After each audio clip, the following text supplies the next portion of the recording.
Lamaran kerja seorang pemuda. Ada seorang pemuda yang secara akademis memiliki kemampuan yang sangat baik. Dia melamar untuk posisi manajer di sebuah perusahaan besar. Setelah beberapa tahap, akhirnya ia diwawancarai sendiri oleh sang direktur perusahaan. Direktur mulai mengajukan beberapa pertanyaan dan dijawab dengan memuaskan oleh si pemuda. Akhirnya, direktur bertanya, apakah Anda pernah mendapatkan beasiswa di sekolah atau perguruan tinggi? Tidak, Pak. Saya tidak pernah mendapatkan beasiswa. Apakah ayah Anda membiayai sekolah Anda? Ayah saya meninggal ketika saya masih kecil. Ibu sayalah yang membayar biaya sekolah saya. Di mana ibu Anda bekerja? Ibu saya telah bekerja selama belasan tahun sebagai tukang cuci. Direktur meminta pemuda itu menunjukkan tangannya.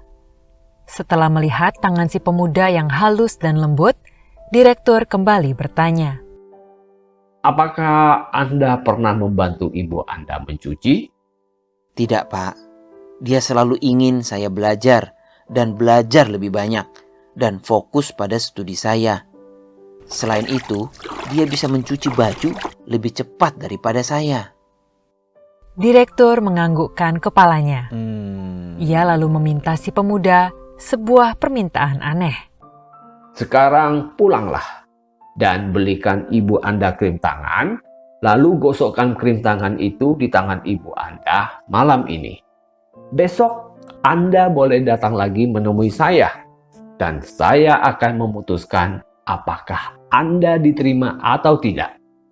Terheran-heran, si pemuda menyanggupi permintaan itu. Ia membeli krim tangan dan pulang ke rumah, serta menceritakan hasil wawancara kerja hari itu pada ibunya. Mendengarkan cerita anaknya, sang ibu juga merasa aneh atas permintaan direktur. Tapi, ia merasa bahagia melihat semangat dan senyuman di wajah putranya. Ia lalu membiarkan putranya mengolesi tangannya dengan krim tangan. Pemuda itu mulai melakukan apa yang diperintahkan oleh direktur. Ketika ia perlahan-lahan mengolesi dan memperhatikan tangan ibunya, air matanya mulai menetes. Tangan ibunya sangat kasar, penuh keriput, bekas luka, dan memar akibat gerusan sabun cuci, air, dan pakaian yang ia cuci. Saat itulah pemuda itu pertama kalinya menyadari betapa besar pengorbanan ibunya setiap hari untuk membayar biaya sekolahnya. Keesokan harinya, ia pergi ke kantor direktur dengan mata sembab.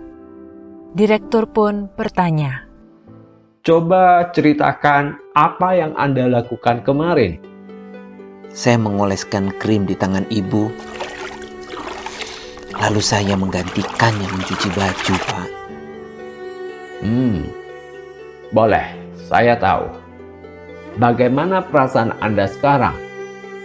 Pemuda itu menarik nafas, lalu berkata, Pertama, saya tahu bahwa tanpa pengorbanan ibu, saya tidak akan berada di sini hari ini. Kedua, saya menyadari betapa sulitnya untuk mencari nafkah.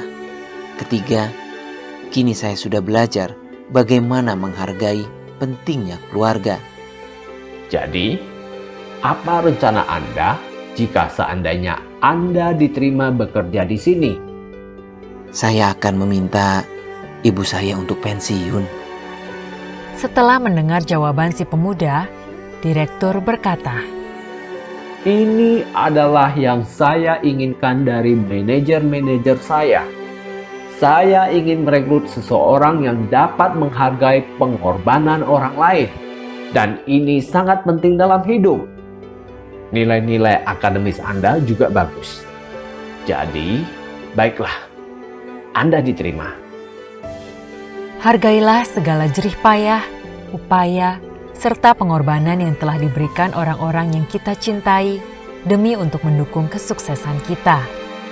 Karena tanpa bantuan orang lain, kita tidak akan mampu mencapai sesuatu.